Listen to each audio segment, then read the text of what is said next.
Assalamualaikum warahmatullahi wabarakatuh. Kembali lagi di channel Mak Saufa. Alhamdulillah di kesempatan kali ini Mak Saufa mau sharing-sharing tentang bagaimana kita itu bisa belajar hemat dari cara orang-orang Jepang dalam berhemat. Ya, seperti kita ketahui bahwa orang-orang Jepang itu terkenal akan hemat dan juga disiplinnya. Kita bisa melihat bahwa waktu kondisi krisis dunia, jadi negara Jepang itu yang negara yang istilahnya itu ekonominya itu yang tidak mudah goyah. Nah, jadi kita bisa belajar banyak tentang cara mengelola keuangan, cara hemat dari orang-orang Jepang tersebut. Ya, semoga vlog emak kali ini bisa menginspirasi bunda-bunda semua dan juga bisa bermanfaat. Memang sih kita itu kan berbeda gitu ya, tapi nggak ada salahnya kalau kita itu belajar sedikit dari cara mereka dalam berhemat, dari cara mereka mengelola keuangan. Bagaimana sih kok mereka itu bisa ekonominya itu bertahan dan istilahnya itu tidak mudah goyah seperti itu ya. Masyarakat Jepang selain memiliki disiplin yang tinggi, mereka juga memiliki budaya positif lain, yaitu hidup hemat. Nah, mahalnya biaya hidup di Jepang seringkali membuat masyarakatnya itu harus pintar-pintar mengelola keuangan. Sebenarnya sih hidup hemat itu istilahnya tidak sulit kok ya direalitakan, istilahnya dilakukan itu nggak sulit sebenarnya. Cuma kadang kita itu kayak terbawa lingkungan kadang gitu ya bunda ya. Tapi kalau kita istilahnya melihat lebih jauh bahwa orang di Jepang sana yang udah jelas-jelas mereka itu ekonominya kuat, mereka aja loh berhemat. Masa kita yang ekonominya istilahnya berkembang nggak mau berhemat, iya nggak sih? Nah, jadi setelah ini bunda-bunda nggak ada yang malu dong untuk berhemat lagi, ya nggak sih? Terus kita memasak, kita istilahnya menggunakan barang seperlunya, dibilang ngirit, nggak usah malu. Kenapa? Karena orang Jepang aja yang istilahnya sudah ekonominya udah jelas-jelas kuat, mereka aja masih berhemat loh. Dan ini dia beberapa hal yang bisa kita pelajari dari cara orang Jepang berhemat. Nah, yang pertama, orang Jepang itu mereka lebih banyak menaiki kendaraan umum. Terus kalau nggak gitu mereka menaiki sepeda. Nah, kalau nggak gitu mereka berjalan kaki. Nah, hal-hal yang mereka lakukan ini kan otomatis kita bisa ngelihat ya bahwa mereka itu istilahnya nggak bergengsi hanya untuk membeli kendaraan sendiri gitu kan. Artinya mereka lebih memilih berjalan atau naik sepeda, istilahnya itu yang minim polusi, lebih sehat juga, ya nggak sih? Karena masyarakat Jepang tuh sangat-sangat menyadari bahwa BBM itu sangat-sangat terbatas ya. Jadi mereka lebih banyak berjalan kaki kalau enggak menaiki sepeda. Kalau enggak mereka bakal naik kendaraan umum kalau semua mah jauh gitu ya. Nah, cara hemat orang Jepang yang bisa kita pelajari yang kedua adalah mereka memiliki gaya hidup yang minimalis. Kita bisa ngelihat dari rumah-rumah mereka, mereka itu rata-rata rumahnya itu kecil, terus barang-barangnya juga minimalis. Kenapa mereka memiliki barang-barang yang sedikit? Karena orang-orang Jepang tuh rata-rata memiliki mindset bahwa sedikit barang akan sedikit perawatan dan sedikit perawatan akan mengeluarkan sedikit biaya. Jadi semakin sederhana maka akan semakin hemat, seperti itu ya.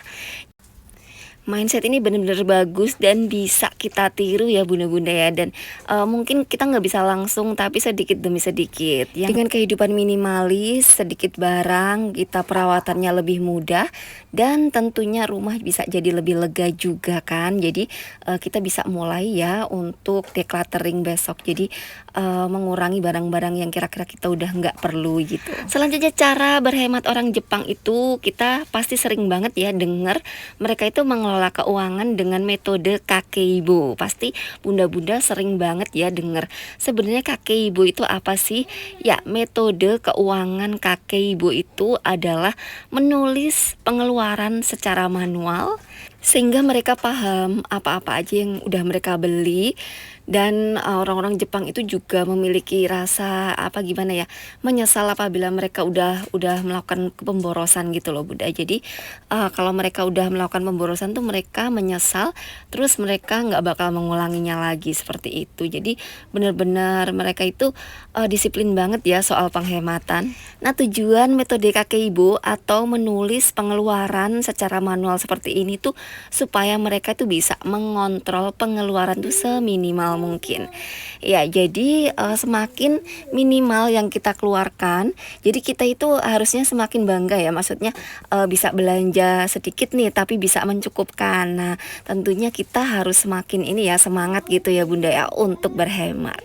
Ya, supaya kita itu istilahnya sedikit demi sedikit tuh ekonomi kita itu bisa makin kuat gitu loh Bun. Jadi kita nggak hanya tiap bulan tuh hanya untuk menghabiskan gaji di bulan itu aja, tapi kita juga bisa istilahnya berkembang dari waktu ke waktu. Nah, insya Allah dengan banyak belajar seperti ini tuh dan kita mau menerapkan, insya Allah keuangan kita tentunya bisa lebih baik dari keuangan kita sebelumnya dong ya. Amin Allahumma amin. Selanjutnya, yang bisa kita pelajari cara hemat dari orang Jepang itu adalah mereka sering membawa bekal makanan atau air minum sendiri dari rumah. Nah, tentunya yang mereka lakukan ini banyak banget manfaatnya. Yang pertama, makanan yang mereka bawa itu kan tentunya masak sendiri dari rumah ya, tentunya lebih higienis, lebih sehat, terus lebih cepat juga. Jadi nggak usah istilahnya kita ngantri-ngantri untuk beli, untuk nyari dan lain sebagainya. Nah, mereka juga bisa mengurangi sampah karena tentunya membawa kotak bekal makanan sendiri atau wadah air minum sendiri kan. Nah, beberapa yang udah Emak jelaskan di sini tuh ternyata dengan mudahnya bisa loh kita lakukan sendiri di rumah gitu. Jadi kita bisa mulai ya istilahnya belajar sedikit demi sedikit mengubah diri kita. Terus banyak istilahnya belajar hal-hal positif dari yang dilakukan orang-orang yang sudah sukses di luar sana. Tentunya di sini khususnya bagian penghematan, mengelola keuangan dan lain sebagainya supaya ekonomi rumah tangga kita itu makin meningkat, bisa berkembang dari waktu ke waktu. Nah, dari ekonomi rumah tangga yang kuat, yang meningkat, yang berkembang, tentunya akan sangat berpengaruh kepada ekonomi ke depannya gitu ya. Jadi dari hal kecil yang bisa kita lakukan ini, insya Allah akan berpengaruh banyak dengan di masa depan kita. Selanjutnya, cara berhemat orang Jepang yang bisa kita tiru adalah orang Jepang itu menjunjung tinggi kesederhanaan. Jadi mereka itu menggunakan konsep 3R, yaitu reduce, reuse, dan recycle. Maksudnya di sini mereka itu sangat-sangat menghargai barang yang mereka miliki. Mereka akan merawat, terus istilahnya itu bagaimana caranya supaya barang yang sudah mereka miliki itu bisa awet gitu. Jadi mereka tuh jarang banget namanya membeli-beli barang, yang ada tuh mereka istilahnya itu kalau semua rusak dibenerin, terus dirawat, dihati-hati dan seterusnya seperti itu ya. Nah, intinya mereka itu sangat-sangat istilahnya itu berhati-hati banget dalam namanya itu mengeluarkan uang. Tapi mereka dalam mencari uang tuh mereka bekerja keras. Nah, itulah beberapa cara hemat orang Jepang yang bisa kita tiru ya bunda-bunda ya. Nah, memang ada beberapa yang negatif, kira-kira yang gak usah diikutin ya bunda ya. Pokoknya kita ambil hikmah positifnya aja. Nah, di sini apabila Mak Saufa dalam menjelaskan tuh ada salah-salah kata, Mak Saufa mohon maaf. Dan demikianlah vlog emak kali ini, semoga bisa menginspirasi bunda-bunda semua dan juga bisa bermanfaat, semoga bisa mengubah kita bisa lebih baik dari diri kita yang sebelumnya. Semoga bisa membuat ekonomi kita lebih berkembang dari ekonomi kita yang sebelumnya ya. Tetap semangat terus. Wassalamualaikum warahmatullahi wabarakatuh.